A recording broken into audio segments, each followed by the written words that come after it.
In just 47 seconds, a $2.3 million lie exploded.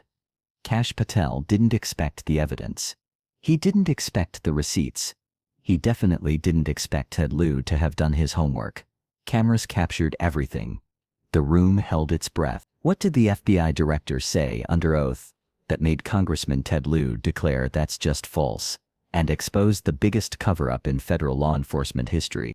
At exactly 10:47 a.m., on a cold February morning, the House Judiciary Committee chamber buzzed with an electric tension that veteran Capitol Hill reporters hadn't felt in months. Mahogany desks gleamed under harsh fluorescent lights, casting long shadows across faces that knew something explosive was about to unfold. The hearing room's gallery was packed beyond capacity.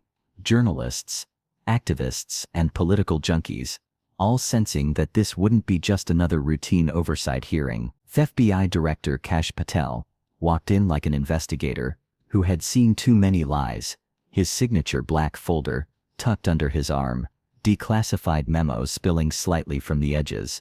His jaw was already set in that defensive posture that had become his trademark during difficult questioning. Behind him, a parade of FBI deputies and Justice Department lawyers filed in, their briefcases heavy with classified documents and carefully prepared talking points designed to deflect any uncomfortable inquiries. Across the chamber, Congressman Lieu sat with the calm intensity of a prosecutor who had spent weeks preparing for this moment. His desk was meticulously organized. Stacks of printed documents, highlighted transcripts, and a single manila folder, marked confidential in red letters. The contrast was stark. Patel's defensive swagger versus Lieu's quiet confidence. Other committee members shuffled through their notes, but all eyes were drawn to these two men who would soon engage in a battle that would redefine accountability in American law enforcement. The opening statements had been routine, almost boring. Chairman Jordan had delivered his usual partisan remarks about FBI overreach. Ranking Member Nadler had countered with concerns about transparency and justice. But when Lieu was recognized for his 5-minute questioning period, the atmosphere in the room shifted dramatically. "Thank you, Director Patel, for being here today," Lieu began, his voice carrying none of the theatrical anger that marked other committee members. Instead, there was something far more dangerous: methodical preparation. The FBI searched Jeffrey Epstein's Manhattan residence. Correct. Patel's response came quickly, almost too quickly. "I believe that happened in 2019. I think there were 2 locations, sir." The first crack in his armor was barely visible, a slight hesitation, when he said "I believe." Instead of stating facts with the certainty expected from the FBI director, Lieu pressed forward with surgical precision. "And in that residence, the FBI found a safe, correct?" Patel's hands moved almost imperceptibly toward his water glass, a subtle tell that experienced interrogators recognize as a stress response. "I'll accept your representation. I don't have the catalog of evidence in front of me," he replied, each word carefully chosen to create distance from the facts. The room's temperature seemed to drop several degrees as Lieu methodically walked through the evidence that would soon trap Patel in a web of his own making. In that safe, the FBI found topless and lewd photographs of girls. Correct. Patel's face remained impassive, but court reporters noticed his grip tightening on his pen. "Again, sir, I'll accept your representation." The bureaucratic language was a shield, but Lieu was about to shatter it completely. What happened next would be replayed on every major news network for weeks to come. Lieu leaned forward slightly, consulting his notes with the confidence of someone holding a royal flush. Author Michael Wolff has conducted numerous interviews of Jeffrey Epstein. I'm going to play for you a video clip of what Michael Wolff said Epstein told him was in the safe and what he showed the author was in this safe. The committee room fell silent, except for the mechanical whir of C-SPAN cameras adjusting their focus. On the large monitors flanking the witness table, Michael Wolff's face appeared, his expression grave, as he recounted conversations that would send shockwaves through the political establishment. "I was sitting talking to Epstein, and he said, 'Wait a minute, I gotta show you something.' He went into his safe, and he came out with photographs. They were Polaroids, I think. He kind of spread them out like playing cards, and it was I think there were a dozen of them, And it was Trump with girls of an uncertain age at Epstein's Palm Beach house. The words hung in the air like smoke from a gun that had just been fired. Patel's face drained of color, his carefully maintained composure cracking for the first time. His left hand unconsciously moved to straighten his tie, a nervous gesture caught by every camera in the room. Wolf's voice continued from the monitors. I remember very vividly 3 of them. There were 2 in which Trump is. The girls, topless girls, are sitting on Trump's lap. And then a 3rd in which there's a stain on the front of his pants. And the girls are kind of pointing at it, sort of bent over laughing. The silence that followed was deafening. Even the court reporters paused their typing, the gravity of the allegations settling over the room like a heavy blanket. Patel sat frozen, his mind clearly racing through legal implications, political ramifications, and personal consequences. This wasn't just another uncomfortable question about FBI procedures. This was potential evidence of criminal conduct involving the most powerful office in America. Ted Lieu's voice cut through the tension, with the precision of a surgeon's scalpel. So, Director Patel, I'm going to ask you a very broad and general question. As you know, Donald Trump and Jeffrey Epstein were friends. There are, of course, photos showing Donald Trump together with Epstein, correct? Patel's response was barely audible. I don't have the entirety of the photographs, but I think they've been photographed in public together. The qualifier, I think, revealed everything. The FBI director was hedging, creating plausible deniability even about basic facts that had been widely reported in the media. Lieu sensed the weakness and moved in for the kill. Are there any photos showing Donald Trump with girls of an uncertain age? What followed was the moment that would define Patel's tenure as FBI director and potentially end his career in federal law enforcement.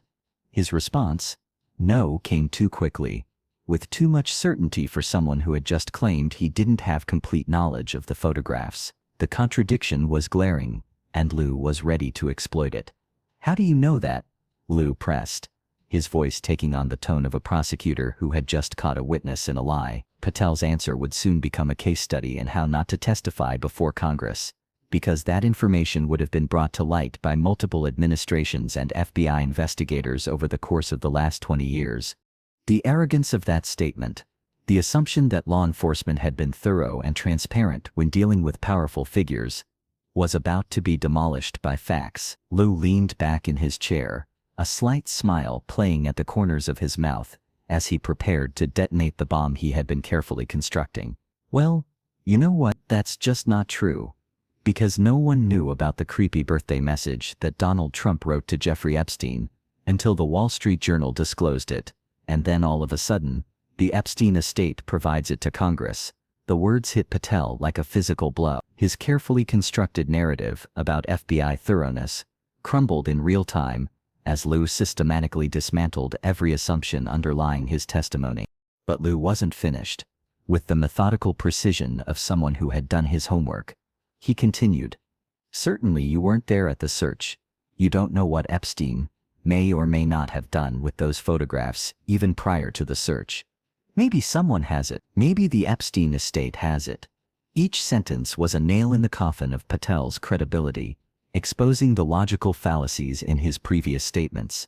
The FBI director's face grew increasingly pale as he realized he had walked into a trap that had been months in the making. Social media exploded in real time. Patel caught lying began trending within minutes, with legal experts dissecting every word of the exchange.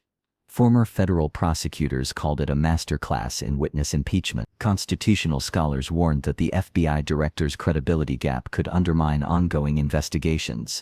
The crescendo came when Lieu pivoted to the specific issue that would ultimately destroy Patel's defense. Have you asked to talk to Michael Wolff? He inquired, his voice carrying the weight of someone who already knew the answer. Patel's response was telling. I haven't personally asked to talk to Michael Wolff. The FBI, I'll get back to you if the FBI has ever. The stammering, the incomplete sentences, the obvious discomfort, all of it was being broadcast live to millions of Americans. Lieu pressed his advantage. Has FBI subpoenaed the tapes that Michael Wolff has conducted of Jeffrey Epstein? The answer, I don't know, was damning in its simplicity. The FBI director didn't know whether his own agency had pursued critical evidence in one of the most important investigations of the decade. Then came the moment that would be replayed endlessly on cable news and social media platforms around the world. Lieu asked the question that would expose the biggest lie of Patel's testimony. Wouldn't it be great if FBI subpoenaed the estate of Jeffrey Epstein for all that information? Patel's response was immediate and definitive. The estate is under no obligation to provide that material even pursuant to a subpoena. The words hung in the air for exactly 3 seconds, long enough for every lawyer in the room to process what they had just heard. Then Lieu delivered the coup de grace that would haunt Patel for the rest of his career. That's just false. That's just false. You're the freaking FBI. You can subpoena the information from the estate and you better do that. The explosion of criticism was immediate and devastating.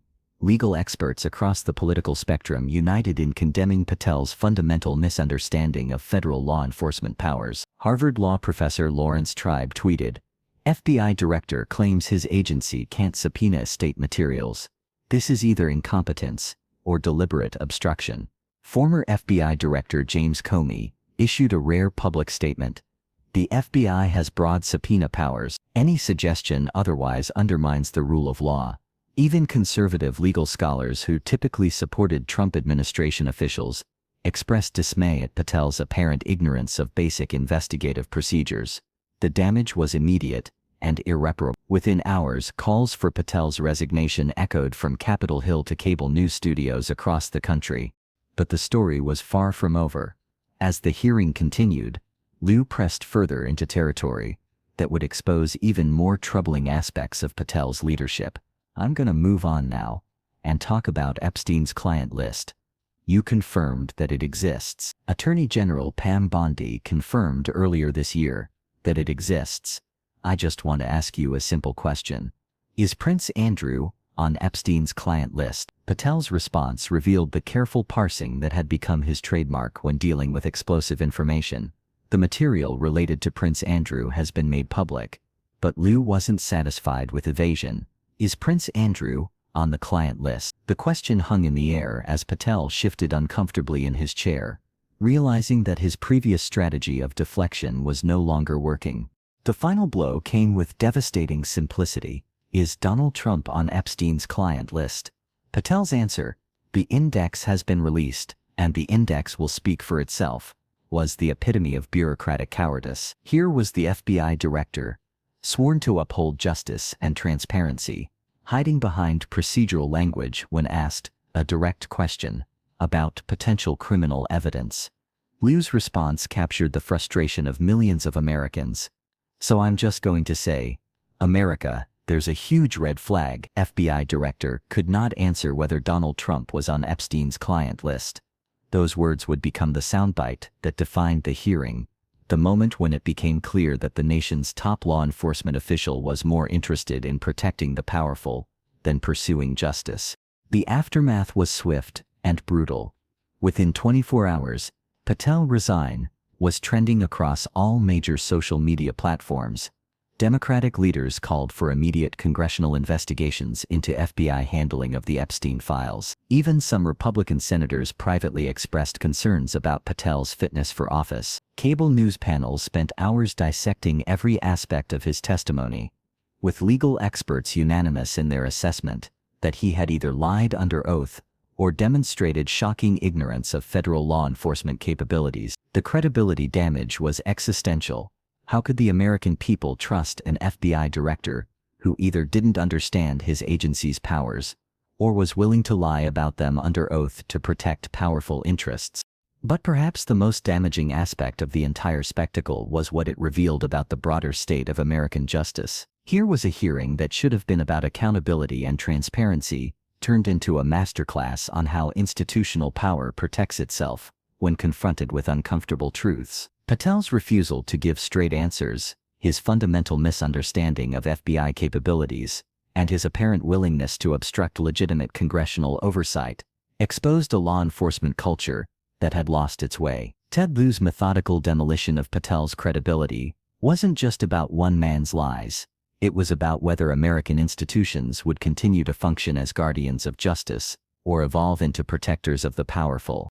The broader implications rippled through Washington like aftershocks from an earthquake. If the FBI director couldn't be trusted to tell the truth about basic legal procedures, how could Congress provide effective oversight? If law enforcement officials were willing to lie under oath to protect political figures, what did that mean for the rule of law? These questions went to the heart of American democracy, and Ted Lieu's 47 seconds of devastating questioning had exposed fault lines that ran much deeper than one controversial hearing. The moment Kash Patel claimed the FBI couldn't subpoena state materials, he didn't just lie, he revealed a mindset that viewed accountability as optional when it came to the politically connected. Sometimes the strongest weapon isn't a badge or classified documents, it's preparation, persistence, and the willingness to ask uncomfortable questions when everyone else wants to look away. What happens when a law enforcement leader chooses loyalty over truth? If integrity can't survive transparency, was it ever real? Today's hearing showed that accountability isn't automatic. It requires elected officials willing to do their homework and citizens willing to demand answers. The choice between truth and power isn't theoretical. It plays out in moments like this, when cameras are rolling and the whole world is watching. In those 47 seconds, Ted Lieu reminded America that democracy only works when someone is willing to say, "That's just false to power."